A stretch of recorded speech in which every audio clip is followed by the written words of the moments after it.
चलो जी, अब हमारे जो टॉपिक स्टडी करना है वो टॉपिक है हमारे पास इलेक्ट्रिक पोटेंशियल।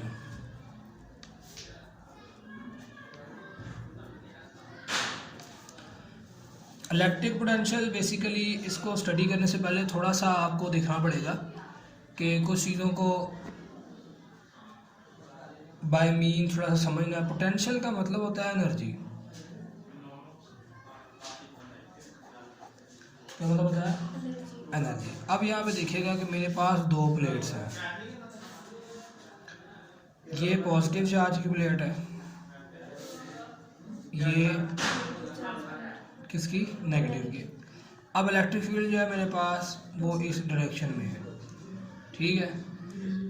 अब यहाँ पर हमने चार्ज लेना है। मैं एक चार्ज लेता हूँ प्लस का, एक चार्ज लेता हूँ माइनस का। इनको हम फ्री हैंड दे देते हैं मूव करने के लिए, ठीक हो गया। तो नेगेटिव जो होगा वो किसकी तरफ जाएगा? पॉजिटिव की तरफ, क्योंकि ये इसकी क्या है? नेचर। जो पॉजिटिव होगा किधर को जाएगा? क्योंकि ये इसकी क्या है? नेचर। इसकी क्या है? नेचर। और अमूमन जो चीज़ फिज़िक्स में हमने कुछ चीज़ें कन्वेंशन होती हैं, फिज़िक्स में कन्वेंशन ये है कि जो पॉजिटिव पोटेंशियल है वो हायर पोटेंशियल है। वो क्या है? वो क्या है? जो नेगेटिव पोटेंशियल है वो हमारे पास क्या है? Lower potential. ये कन्वेंशन है बस, ठीक हो गया। इसका मतलब है कि जब पॉजिटिव चार्ज जो है, जब पॉजिटिव चार्ज जो है वो यहाँ से मूव करके इस नेगेटिव पोटेंशियल की तरफ जाएगा, तो हमने ये बात पढ़ी है कि चार्जेस जब किसी दूसरे चार्ज यानी कि लो चार्ज की तरफ, यानी जिसकी एनर्जी कम होती है, उसकी तरफ मूव करेगा तो खुद को उसके जैसा बनाएगा, खुद को उसके, यानी इसका मतलब पॉजिटिव चार्ज यहाँ से जब मूव करके इस नेगेटिव की तरफ जाएगा तो ये क्या करेगा? लॉस करेगा। क्या करेगा? किसका? एनर्जी का। अब यहाँ पे एक बात याद रखनी है कि आपने नो डाउट कहा है कि हमारे पास पॉजिटिव पोटेंशियल होता है वो हायर पोटेंशियल है, लेकिन जब नेगेटिव चार्ज इधर को मूव करेगा, अब याद रखिएगा ये नेगेटिव चार्ज है फ्री टू मूव। क्या है ये? Free to move. अब फ्री टू मूव से मुराद ये है कि ये हमारे पास कौन सा चार्ज है जो कंडक्शन कर सकता है? क्या कर सकता है? अगर आप वैलेंस बैंड थ्योरी के अकॉर्डिंग देखें, जो कंडक्शन चार्ज होता है उसकी एनर्जी बहुत ज़्यादा होती है, उसकी एनर्जी बहुत ज़्यादा होती है, और ये मेरे पास बाउंडेड चार्ज है, ठीक है। तो जब ये भी इधर को जाएगा तो ये भी अपनी एनर्जी को इसके क्या करेगा? बराबर करेगा, और ये भी यहाँ पे क्या करेगा? लॉस ऑफ एनर्जी, ठीक है। तो यहाँ से मैंने एक चीज़ देखी कि जब भी कोई चार्ज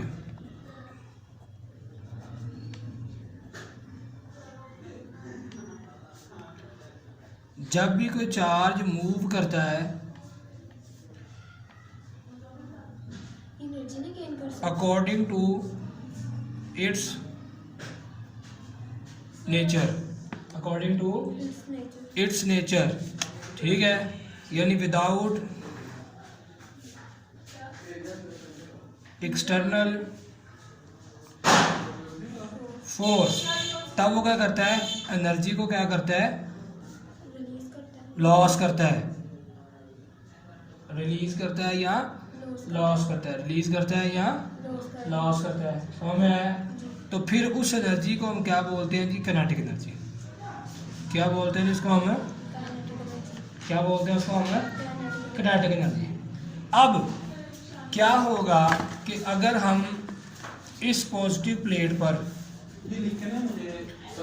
और इस नेगेटिव प्लेट पर उसी तरह से, जो मेरे पास नेगेटिव चार्ज था, जो मेरे पास पॉजिटिव चार्ज है, मैं पॉजिटिव को पॉजिटिव की तरफ मूव करूं और नेगेटिव को नेगेटिव की तरफ मूव करूं, तब क्या होगा? ठीक है, तब ये खुद ब खुद मूव नहीं करेगा। तब इसे मूव करवाने के लिए हमें क्या करनी पड़ेगी? एक एनर्जी। अब वो एनर्जी की सूरत में लगाएंगे फोर्स की सूरत में। जो आपके पास इलेक्ट्रिक फील्ड है उसके अंदर जो एनर्जी होती है वो होती है वो होती है E = F × Q। हाँ जी सॉरी, जो आपके पास एनर्जी इलेक्ट्रिक फील्ड होती है वो बराबर होती है फोर्स पर यूनिट चार्ज। तो आपके पास जो फोर्स होगी वो होगी E इंटू क्यू के। ठीक हो गया। इसका मतलब कि यहाँ पर एक रिपल्शन की फोर्स, यहाँ पर एक रिपल्शन की फोर्स होगी वो जो लग रही होगी, जो किसके बराबर है, ई क्यू के बराबर होगा इस चार्ज के ऊपर। और इसी तरह एक रिपल्शन की फोर्स जो है वो इधर को लग रही है, जो हमारे पास उससे बराबर है ई क्यू के। ठीक हो गया। अब ये चार्ज जब यहाँ से मूव करेंगे तो इनको हम फोर्स दे रहे हैं, तो हर पॉइंट के ऊपर ये जो चार्ज होगा अपनी जहाँ पे जो फोर्स बढ़ती जाएगी, यानी ये चार्ज जितना आगे को जाता जाएगा हमें उतनी ज़्यादा फोर्स लगानी पड़ेगी। यानी अगर हम इसको डिवाइड कर लेते हैं इस पैच को, ये हमारे पास 1, ये 2, ये 3, ये 4, तो 1, 2, 3 और 4 इस पॉइंट पर हमें फोर्स जो है वो क्या करनी पड़ेगी, कम लगानी पड़ेगी, इसके ऊपर और ज़्यादा लगानी पड़ेगी, इसके ऊपर और ज़्यादा, इसके ऊपर और ज़्यादा। यानी जो F1 है वो लेस देन होगी F2 से, F2 जो है वो लेस देन होगी F3 से, और F4 जो है वो सबसे ज़्यादा होगी। ठीक हो गया। इसका मतलब है कि चार्ज जितना जितना मूव करता जाएगा उसके ऊपर हमारी फोर्स बढ़ती जाएगी, यानी हम उसके ऊपर क्या कर रहे हैं, फिर वर्क डन। और ये डिस्प्लेसमेंट भी कवर कर रहा है, क्या कर रहा है, क्या कर रहा है, डिस्प्लेसमेंट भी कवर कर रहा है। तो ये हमारे पास क्या होगा, वर्क, यानी इसका मतलब है कि जो चार्ज है वो क्या कर रहा है, उसके ऊपर हम क्या कर रहे हैं, वर्क डन कर रहे हैं ऑन दी चार्ज। अब जो work done on the charge होता है ना, किसके ऊपर हो रहा है, work done on the charge, जिसको हम लिखेंगे W ओवर Q। ये हमारे पास बराबर होता है इलेक्ट्रिक पोटेंशियल के। किसके बराबर होता है, किसके बराबर होता है, इलेक्ट्रिक पोटेंशियल के। ये है इलेक्ट्रिक पोटेंशियल। यानी इलेक्ट्रिक पोटेंशियल हमारे पास तभी पैदा होगा जब हमारे पास जो चार्ज है वो क्या करेगा, move against it's nature of electric field. जब वो इलेक्ट्रिक फील्ड की जो उसकी अपनी नेचर है उससे वो क्या करेगा, या इसको हम ये कह सकते हैं कि इलेक्ट्रिक पोटेंशियल तब पैदा होगा जब हमारे पास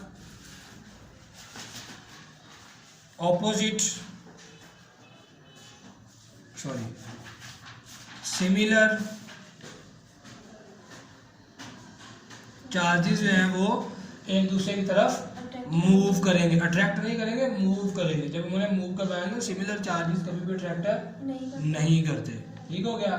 अब आपको पता है जो वर्क होता है वो बराबर होता है एनर्जी के।